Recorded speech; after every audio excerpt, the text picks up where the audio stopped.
Hey everyone, and welcome to another episode of the Flying Changes show. I am very pleased this morning to welcome Liz Eaton. Good morning, Liz. Good morning, everyone. Welcome, welcome.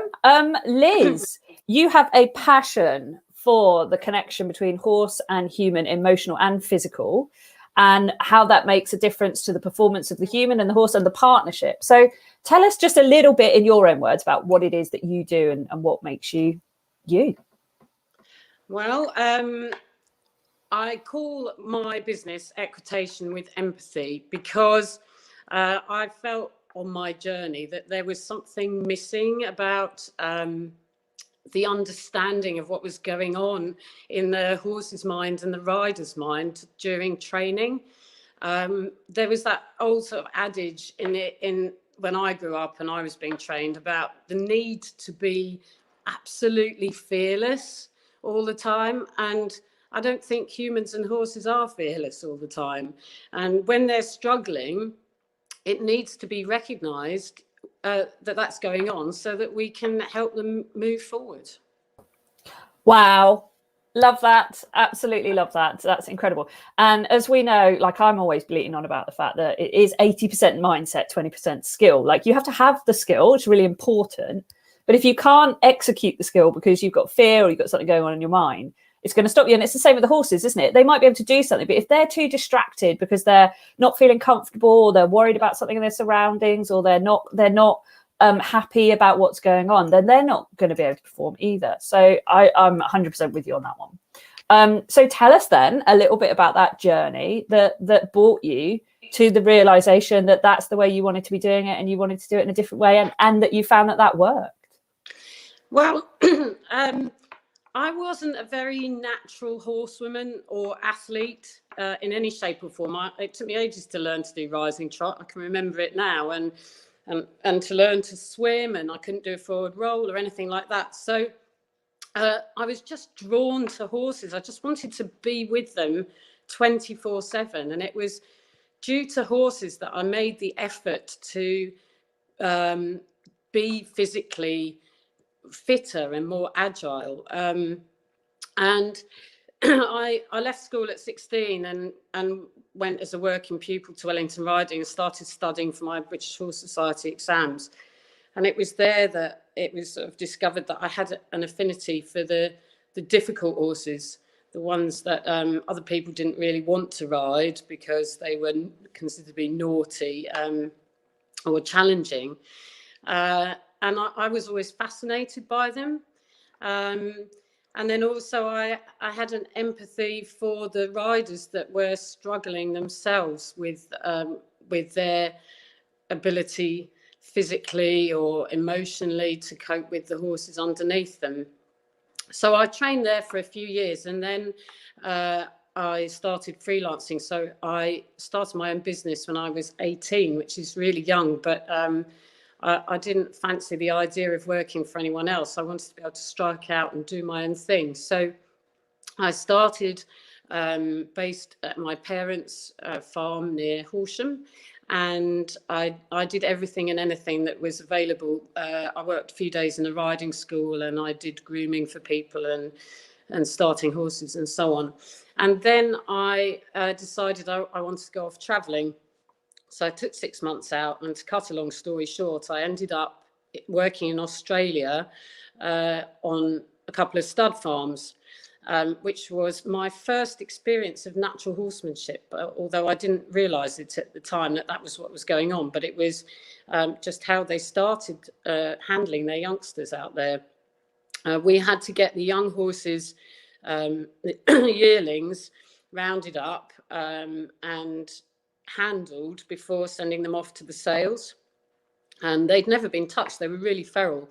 So we just worked in a round pen and basically did join up or some form of join up to get them to accept the halters and being handled by the humans. And it was fascinating. It was my first real insight into working with horses that were almost feral and hadn't been handled at all, and how they viewed us and the relationship that we had to create with them to get them on board. So at that time, and then we'll get on to the rest of the story in a minute. So we're going to pause in Australia. That's quite a nice pause, I think. We'll do that.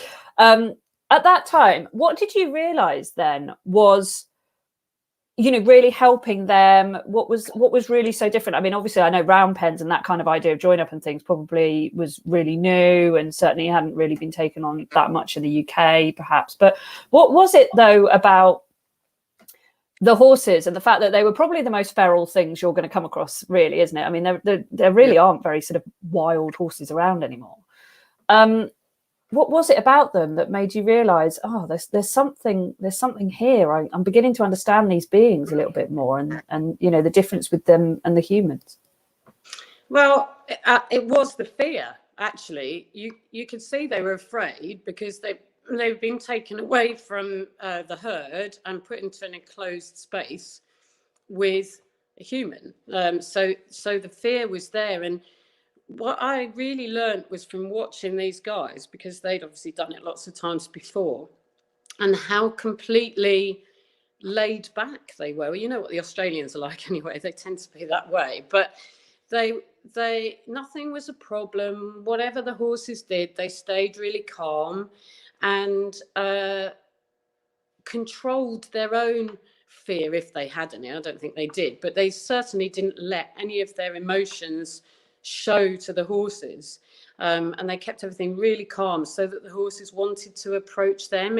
None of it was done by force in any shape or form, which was amazing considering we were under a time pressure as well, to get it done.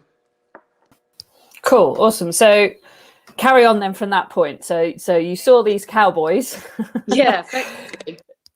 And then another job that I had when I was out there was moving on from that, was working on a small farm where the woman just had 3 or 4 mares, and she bred 3 or 4 foals every year and produced them for the sales. And she had a round pen with really deep sand, and she just lunged them, but she allowed the horses to find their own balance. The sand encouraged the horses to have to use their core, because it was hard work to lift their feet out. So within a few weeks of just trotting around in this deep sand, they were already developing themselves into a good posture. They were using their core, they were moving their legs up and out of the sand. They were dropping their head and neck down so to find their balance, and it was strengthening their back. And it made me realize that there were ways in which you could start changing a horse's posture and getting them into a good way before even putting the rider on the back. Wow, that's awesome. So I mean, obviously nowadays people would run away from like deep sand or anything like that. But what was it? I mean, it just made me think about treadmills, because of course that's exactly what they're doing in a water treadmill, isn't it? Lifting their foot out of the water or coming through the water and having to engage their core. So what are your thoughts on kind of, have you used those kind of methods and things since then? Because you don't very often find like deep sand pens in the UK, do you? Found a lot of it out in Australia, a lot of sand and things like that. But what have you managed to bring from even just that piece of learning into what you do now? Well, I think it was that there were other ways of influencing a horse to find his balance and change his posture without gadgets and force, really. And okay, so we're picking up the pieces of your learning along the way. So what was the next part then? Where did you go next? I love this. It's like a little map round. yeah. So I came back from my travels and I was a bit lost, to be honest. It is a bit of a shock coming back to the UK after being somewhere like Australia, and I didn't really know what I wanted to do next. And then one of my old friends contacted me and said that she was giving up the yard that she had been renting, and would I be interested in taking it on? So I did. So I was 21 at this point. So I started off my own livery yard, and I just began with 4 or 5 hunters. And another thing that happened at this time was I was invited or asked to go and ride a Welsh cob, because he was really naughty and he was bucking his owner off all the time. And this little horse stole my heart, actually, because he was such a complicated character. He was really genuinely terrified of everything and everybody, but at the same time, when given the opportunity to be playful and brave and bold, he would. And so the owner very kindly sponsored me to start riding him and competing him. So he was 15 hands Welsh cob, and we ended up BE novice eventing. He could never make the time, but he jumped clear around quite a few novice events, and was placed a lot in pre-novice events. And we got to the point in our relationship, after me falling off him a lot of times and him bolting with me and all sorts of things, where I could have been facing backwards and he'd have taken me over anything.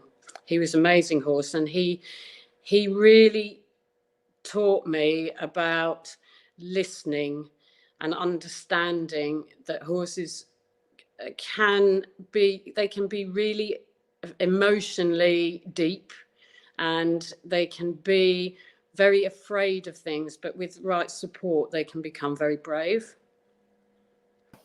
And what have been some of the things that you have learned to help with that? So this is great, because this is like how you learned it, what you did with it, but what did you actually do to help that horse, and what were the kind of things that you do that perhaps different, or your ways of working that mean that you're able to get that kind of result? Well, the first thing was he didn't like to be caught. No one could catch him. So I had to learn how to become interesting enough for him to want to hang out with me. So I would just go and sit in the field with him, and not have any intention, not have any plan, because I couldn't plan. I never knew whether I'd be able to catch him or not. So I just used to go and sit in the field, and if he came to me, I'd put a head collar on him and we'd go and we'd just go hacking together. And when we did go hacking, I was quite lazy in those days about opening gates. I just used to jump them. And I discovered from then that he really loved jumping. I had a joy for it. So that's really how I started educating him and getting him to trust me and want to be with me and just go and have fun. And then once we got that, I started to take him into the arena. Because he was trusting me, he wasn't afraid, his body wasn't braced, and this is something else that I feel very passionate about. I can talk a little bit more in a minute about, but because the fear wasn't there, and we'd spent a lot of time getting to know each other, we had a balance. He allowed me to change his way of going, and he allowed me to teach him. But there were 1 or 2 occasions where he did bolt with me still in the sand arena. If he wasn't confident or he wasn't balanced, he would really lock on to the left rein. And I didn't realise at that point that it wasn't lack of suppleness, physical suppleness. And so I would try to wrestle him into some kind of lateral bend. But the more I did that, the more bracy he got, because I didn't realise that he was actually holding his body because he was out of balance. And when he got totally frustrated with me, he would just grab hold of that left rein and bolt round the school until I apologised to him, basically. Yes, they have a way of telling you, don't they? And we're trying to listen, but unless you know that information at that point in time, it's very difficult to work out what they're trying to tell us, isn't it? Because, you know, it gets interpreted in so many different ways. And I think one of the really interesting things you were talking about, though, is that, you know, just going and sitting in the field and having no intention, no kind of agenda or anything like that. And the first question that popped into my head was, well, that's all very well if you've got the time to do that sort of thing. So what's some of the common objections that people come up with when you're sort of talking about, you know, perhaps getting to know your horse a little bit better, or taking time with them without any kind of agenda or any of that kind of thing? What's the kind of stuff that you come across with people when it comes to working with them? Well, it's the pace of life, I think, today. So I'm going to sound like a proper old fart, Jenny, but we all expect faster everything's now. Communication is instant, and success is often expected to come much quicker, and we can expedite success because we have so many more tools now, and so much more understanding that we can speed up the education process. But the problem is with horses is that they don't have an agenda. They don't have a clock. It always takes the time it takes. They don't even walk in a straight line when they're trying to get from A to B. They wander about. So I say to people that if they want a relationship with their horse, if they want the real buzz that you get in your heart from the partnership of a horse, it will take the time it takes. If they just want to go and achieve ribbons, then they need to go and buy themselves a schoolmaster, a horse that's already been there and done that, and then they can educate themselves on that horse and learn how to do that particular job. I do remember when I was teaching a lot in the pony club, there was a 11-12-year-old girl who had a super talented pony, and I really liked him. I thought they had a great future together, but it was going to take a year or so to get them to be the partnership they needed to be, and the mother didn't want to wait for that, so she sold that pony and bought one that was already made and ready to do the job or had some experience. And the teenager went on to have success with this pony, and then she gave up. My feeling was that I really learned something from that, because I thought, well, that's actually fine, because what the mother and the child wanted to have was the experience of going to the Horse of the Year show and to these top level competitions. It was never about the relationship for them, because the girl gave up. She didn't ever ride again, as far as I know, after that. So but that's okay, isn't it? That's the journey that they were on. Those are not now sort of people who to me for help. Yeah, and it's that idea, isn't it, of the process versus the outcome goal. And what you talked about beautifully there was they had an outcome goal, and it's okay to have an outcome goal. But if you want to achieve that outcome goal, sometimes you've got to speed up the process in some way or another, or be very honest about it, or do things a different way. And I hear this a lot, actually. I hear this a lot from people that come to me and they've been really successful in pony club days or in younger times as a child. They never really had to experience difficulty or anything like that. And then when it starts to get hard, they don't have the skills and the resilience and the mental tools to deal with difficulty, to deal with having to wait for stuff, to deal with things being hard. And they come to me and I say, but that's okay. You know, you've just never had to develop them, and now you are. But the learning starts now. And I think that's so, and like you say, it doesn't matter. It's okay. It's all right to have an outcome goal and go, I want to go and do this thing, even in a certain time frame. So, but you've got to get the horse to match, and that's where the partnership element comes in, isn't it?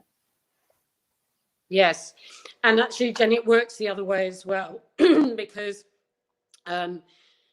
I've had students who have created this amazing relationship with their horse, and they've achieved things together, and then the rider wants to achieve more. They set their sights higher, but the horse actually isn't capable. He's not enough of an athlete to move up to the next level. And sometimes it's difficult to get the riders, the owners, to accept that it's not in the interests of the horse. It's not good welfare for the horse for you to push him up to that next level, to go from 100 to novice, for example, or novice to intermediate, because the horse actually has run out of ability, and it's not kind to ask him to do that. But the problem that the rider then often has is that they've got to this point because of the relationship, the partnership that they've acquired with this horse, and they have the confidence to move up to the next level because of the horse. So that's a real dilemma. Then they need then to go and find another horse that is capable of taking them up to the next level, and go through that whole process again of establishing the relationship. Yeah, and that, I think that's one of the hardest things. So I lost my mare. She got me into low-level eventing. I'd never done it, and I did the Wobbleberry Challenge with her, so she got me into it. And then one April, she got kicked in the field, and that was it. 45 minutes later, she was gone. And it was so completely out of the blue.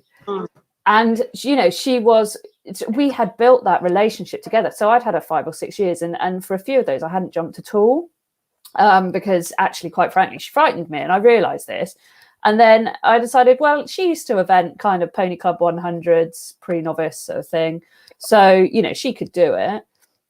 Maybe actually this would be a good thing to do together, and she could teach me. And by God, did she teach me? She really did. She was fabulous. And of course, then when I lost her, because it certainly wasn't a choice of mine, but she was 19, you know, she was just about to turn 20. I think it was like a week later or something. I think she went, no, do you know what? I've done my job. I'm out. That's it. You know, and I then had to find another horse, and I was not in any way prepared or ready for that. And I knew, and I even popped up on, you know, Facebook memories that of me saying, like, I know I've got to go through this process now. I've got to go through the process of trusting another horse, building that bond again, finding one, you know, getting now serious about what I want to do, and finding one that can either do that now, or that I've got to now go back to not square one, but, you know, kind of build that again. And so it was a real time of, like you say, is it the products that I'm after? Is it the outcome that I'm after? Or is it the process? Because I'd reached a point where I wanted to carry on from. I had not chosen to stop. And I always say to people, there's this real with horses, because it's about partnership, and we love them and we adore them. You've always got to look at, okay, if you've got a goal that you want to hit, but that horse isn't able to do it, you've got to think, do I still want that goal? Because then I might have to choose a different horse. Or if it's more important that it's with that horse, then you might have to change or lower your goal. And I think that's something that people, I think, don't realize very often, that firstly, they might have to make those decisions. But secondly, what is it about for them? Is it about going and doing something, improving, going through the levels, doing something like that? It's not necessarily even winning, but, you know, improving, going, or is it about the horse and the partnership? And neither of which is wrong. That's fine. But it's really tough, isn't it? Yeah, it is. It's really tough. Yeah. So one of the things that I wanted to ask you then, we're talking about challenges, overcoming things. What then, what's been the hardest part about what you do, and what the biggest challenge that you've had to overcome in your time doing what you do you think?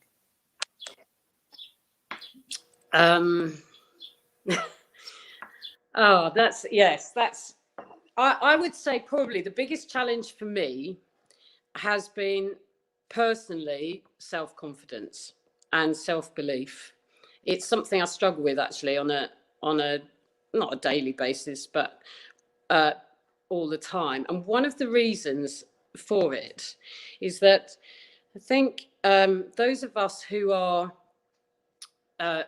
goal-driven and relatively high achievers, is that we always look forward. We always want to be better. So we're always looking at the next step, the next goal. And we don't take enough time to look back and give ourselves a pat on the back for what we actually have achieved. And I was talking to one of my students the other day who is a show jumper, and she is also training for her BHS exam. So I mentor her, and she's done a great job with this young horse that she's producing now. He's jumping 140s now. He hasn't been easy. He's been tricky to go to get his brain on side. Athletically, he's great. Anyway, she rode him so well, and he really gave his mind and his body to her on this particular training occasion, and he was really happy to do it, and the partnership was fantastic. And I said to her, Kate, we should give ourselves a pat on the back for this. We've really done a good job here. And she said to me, oh, do you know what? Thanks for that, Liz, because I'm always beating myself up for not doing a good enough job. And I always feel I could do better. And of course, we can always do better. That's the point, isn't it? We need to keep searching for the answers. We need to keep trying to be more empathetic, better athletes, better partners for our horses, better coaches, whatever it is we're doing. But we should recognise how far we've come, because if we can give ourselves a little bit of credit, we go out the next day with a bit more confidence, and then we do the job better, and we can give our confidence, our positive energy to both the horses and the riders. Yeah, absolutely. I think that's really key, isn't it? And I think that's one of the reasons I advocate doing things like journaling, or just noting something down each day. It doesn't even have to be anything big, because what you do, and actually this is why a lot of people like Facebook or Instagram and things like that, because it does follow your story, and you can stop and look back and go, gosh, look at the comparison there, or God, how far have we come? Because it forces you to do it. And I think it's so key, isn't it? It really is that, I've worked with so many professional riders that will not give themselves a pat on the back, because they're like, no, I can't do that. I've got to do more. I've got to be better. And it's like, well, okay, you're just going to live a life you're on a treadmill, like a hamster wheel, because you're never stopping and smelling the roses. That's what it's meant to be about. So what would you say, another curveball question for you here, what's the biggest misunderstanding, do you think, in what you do or in your industry? Yeah.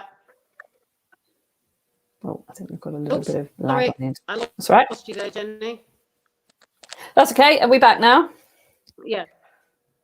What was then? What would you say is the biggest, perhaps, misunderstanding in what you do or in your area of expertise?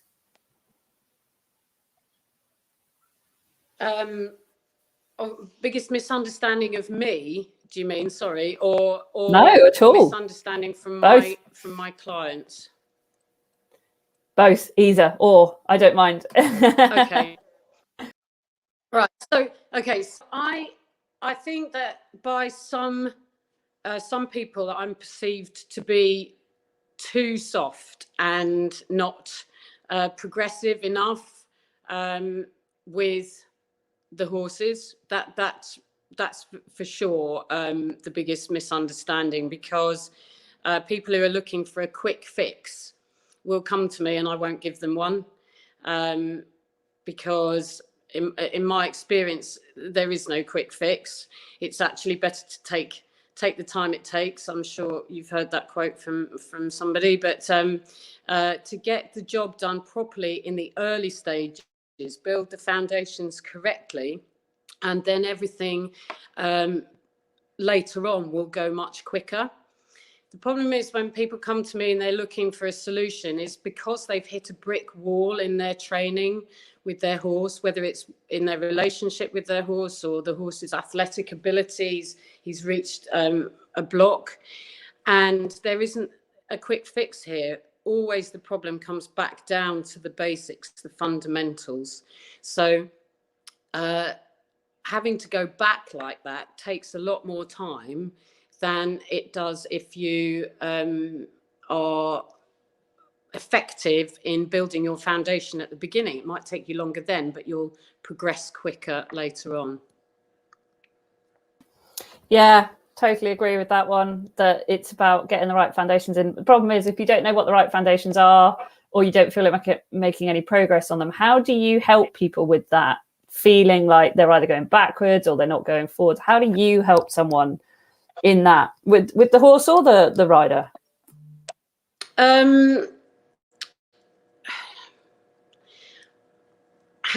That's a really big question, Jenny. That's a massive question. Okay, so my first thing is to say to them, you're not going backwards, and just stop, just take a deep breath and stop, and let's analyze where things are going wrong for you and your horse. Where is the physical or emotional or combination problem coming from? And it's very often just that something very simple has gone wrong that needs fixing, that has been ignored over a period of time, and the rider's doing their best to fix the symptoms, correct the symptoms, but they haven't got to the root cause of the problem.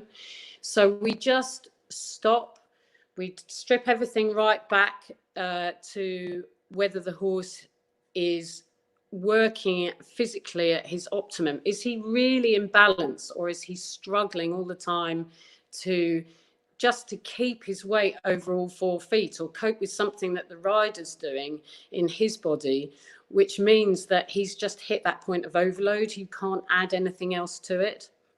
And if we can strip it back to that place and fix it, they'll move on really, really quickly. Awesome, that sounds good. So you're very good then at stripping things back and looking at the foundations and working out where there was a shortcut, or something wasn't quite in properly, or maybe they took a step too soon, and coming back to that point, just re-establishing what's needed. Okay, and you mentioned emotional. So we can all understand, like, there's this concept of biomechanics and the way that two bodies work together. And I think most horse riders now understand that biomechanics is a thing, which is good. But what about the emotional element of it then? Because people go, oh, that's fluff. Emotion's got nothing to do with it. Just crack on. The horse needs to do as it's told. I mean, there is still a little bit of, don't let the horse get away with it because they've won, or they're being a bit of an arse and all this kind of thing. I think hopefully more and more that's disappearing now. But how do you address emotional side of things? Because most people think, oh God, I get away from riding to get away from emotion, not to connect with it more. What do you do when it comes to the emotional element? How important is that? Well,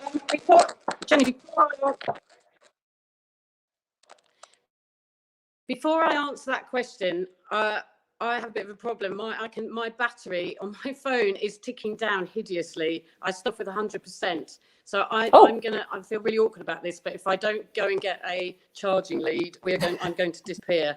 Can you? That's fine. Bear with me. We will pause. We will pause for a moment while you grab a charging lead. We'll edit this bit out for the podcast. That's fine. Okay. Go and get your lead, and we'll just pause, guys. Sorry. Anyone watching for a moment, just wait till Liz comes back.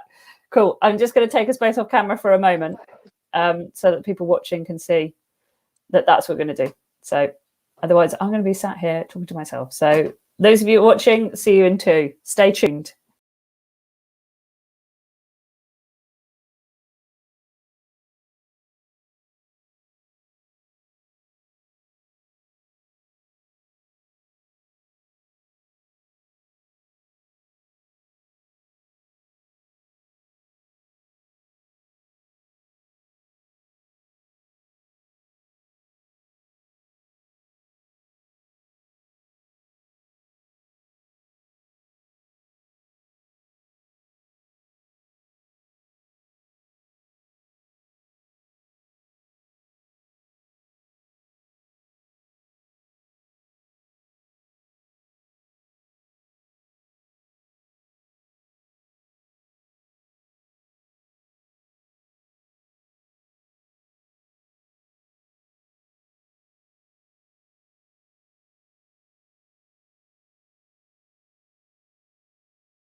Are we back?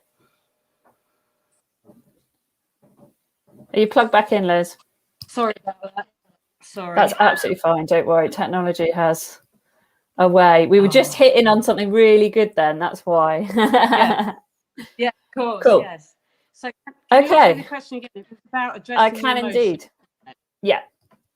So we've talked about the physical, and most people understand the physical and the idea of biomechanics and the way that two bodies have got to work together really well. So most people get that now. But when we mention emotion and horses, a lot of people still think that that's fluff.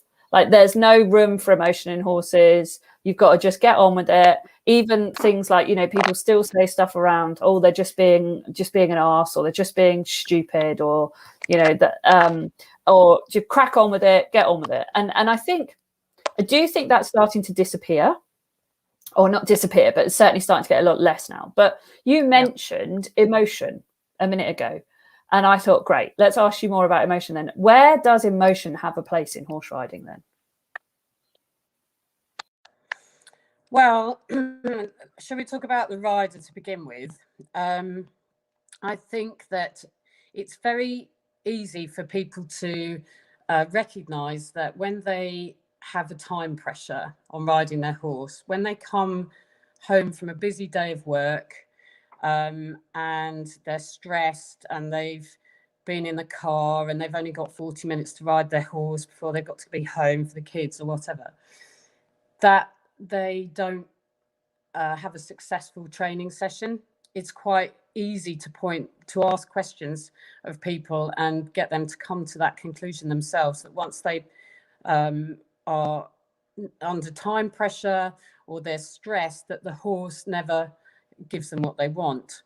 And that's usually my shoe-in, actually, to start saying to them, do you think your horse picks up on your feelings, on your emotions, your energies?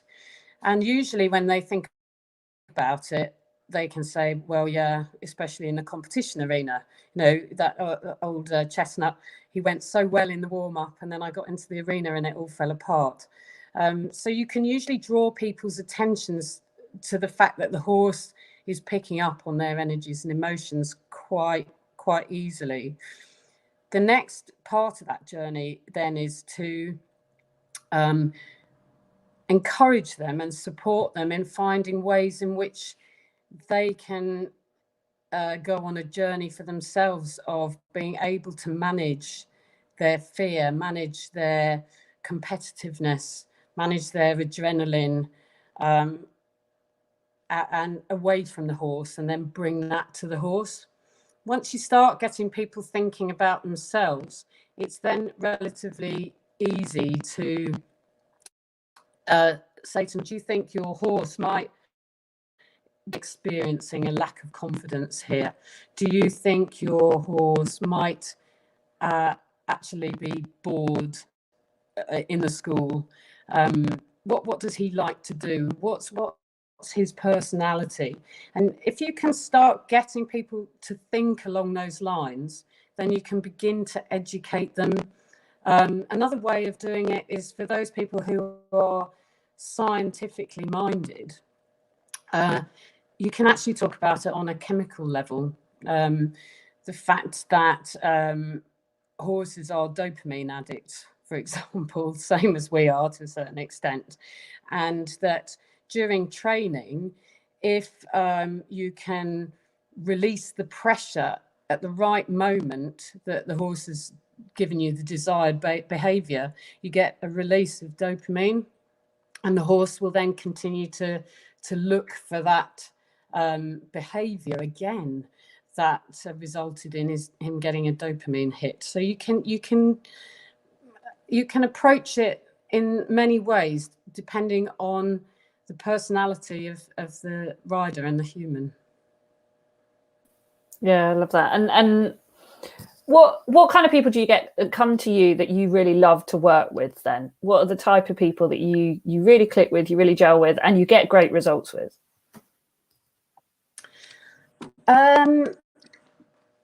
It's the people that look for that partnership element with their horse. and the people that've got some kind of personal insight, a little bit spiritual, maybe, if you don't mind me using that word, or people don't mind me using that word, where people are aware of their own personal journey, wherever that's taking them. So I help international competitors as well as grassroots riders. I train the Croatian dressage team, which is another sort of story of a journey. But the people that get the best results are the ones who are looking to have the best, most harmonious partnership with their horses, and that they're prepared to think outside the box, outside the traditional methods of training themselves and their horses.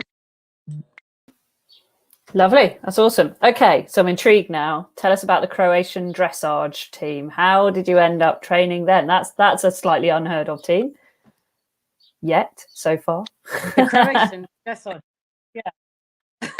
Well, has anybody ever watched Cool Runnings? There was a film made a few years ago about the Jamaican bobsleigh team, where they the guy failed to get into the Summer Olympics, but he was desperate to be an Olympian, and it's a true story. And so four crazy Jamaican guys managed to learn to bobsled without ever even going to a snowy country.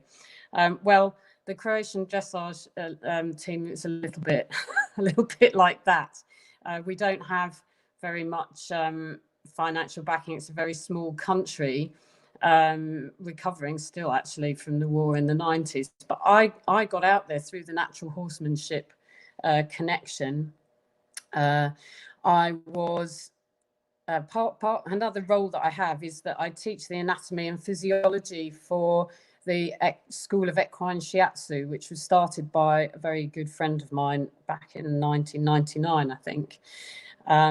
And she has a lot of Eastern European people coming over to study Shiatsu, because they are, well, it's better now, but their access to top quality veterinary care is limited.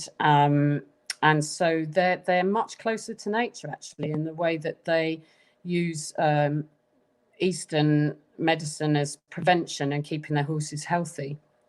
So anyway, I got to know one of these girls particularly well, and she watched me teach and then asked me if I would go over to Croatia and start training there. So the first time I went out there, I had a real mixture, because I had one girl who came bridleless for a lesson. She had a saddle, but rode with just a savvy string around the neck. And on the same day, I trained one of their dressage judges on her advanced stallion. So my methods will fit in wherever people have an open mind and a desire to have a good partnership with their horse. So that was in 2013. And in 2019, I guided the team to an individual gold medal at the Balkan Championships. Wow, amazing. That's fantastic. So it sounds to me then like you are happy to explore the edges and the areas that other people won't go, because for whatever reason. And so then you are the one saying, hey, look, there's some stuff over here you might not have seen, or look, there's a bit here no one ever talks about, and kind of go there and look at that whole picture. And, you know, there is a very spiritual element to it. Some people completely, you know, brush it off, but most people, if they're honest with themselves, you look at the top people that work with horses, there is something there, there's a connection, there is something that's spiritual. They may not openly talk about it, but you get behind the scenes and you find out that it is. It's just not something in Western culture. I think it's changing. It really is changing, that there's this context of, you know, there's body, there's mind, there's emotion, and there's spirit, whatever that is, that makes a big difference. So to round it all off then, what's been your biggest learning, you think, or your most favorite learning that you've had in the journey that you've had to get you to where you are today?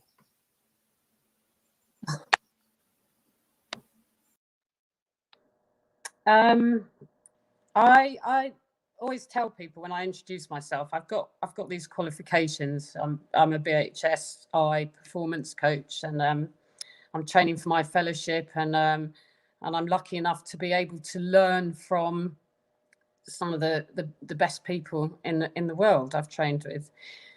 But my best teacher has been the horse. I'm just a student of the horse, and every time I meet a horse, I'm humbled by their willingness to give to us human beings, and by how much they accept from us, and how much I still have to learn.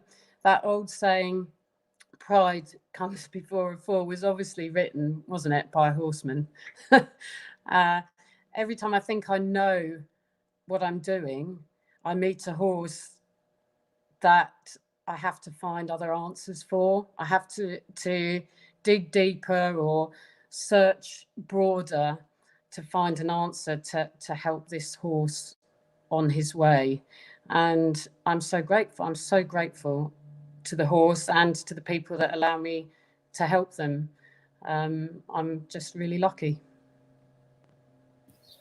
And I think that's probably a really lovely point to stop actually for today. So thank you so much, Liz. I mean, we have literally just scratched the surface. We haven't even got into a lot of the sort of the technical side of what you do or anything, but I just kind of felt like actually we could tell people stuff like that. But really, we needed to sort of look around what makes you you as well. You know, that's kind of felt more important to find out more about how you got to where you are and what it is that you're doing rather than the what and the how. So thank you so much for sharing with us. And if people want to get hold of you, if they're thinking, God, you know, I really resonate with this woman, I need to get in touch with her. Or maybe they're thinking, yeah, I've got one of those horses right now where I'm going, reach the edge of what I know. I think I'm going to have to be open-minded, think outside the box or something different here. How do they get hold of you, Liz? Equitation with Empathy, Facebook page. They can get hold of me there, or my Facebook page, Liz Eaton. That's the best way. You can send me a message. Perfect. Equitation with Empathy. Awesome. Fab. Well, thank you so much, Liz. It's been an absolute pleasure to talk to you today. And thank you for bearing with, even with technical things, as they often are. And we look forward to, that's all right. We look forward to hearing more from you and seeing more of you in the future. So thanks very much, Liz. Take care. Bye-bye. Thank you. Bye.